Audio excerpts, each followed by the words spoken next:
呢個腫晒喎，大佬大過呢隻喎，腫到脹咗喎，入邊有寒氣，然後咧有腫，哎呀係冰嘅入邊，呢度咧啲血供好差，係啦，呢度咧比正常溫度咧要低1到2度啊，低咗。呢邊可能好少少嘅，點解我覺得？係呢邊係呢度差喎。佢連右邊嘅呢個位咧都係差過嗰邊嗰隻嘅。你而家個退化咧就真係。呢度真係開始退化喎，你開始，因為呢個歲數咧，一到咗6字頭咧，直頭嗰啲血氣咧係落唔到呢度。你而家咧，我發現你嗰啲血咧，血供呢度咧係有啲問題。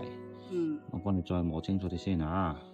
你而家呢度好在嗰個軟組織冇蝕，有啲人咧如果行得太多咧，佢個軟組織蝕咗，呢度直頭夾住。你而家呢度未有，暫時可以。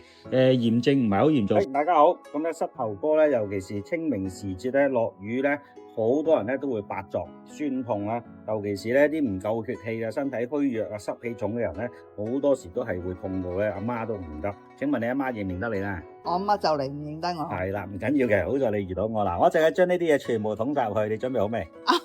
好，好，入晒未啊？到晒。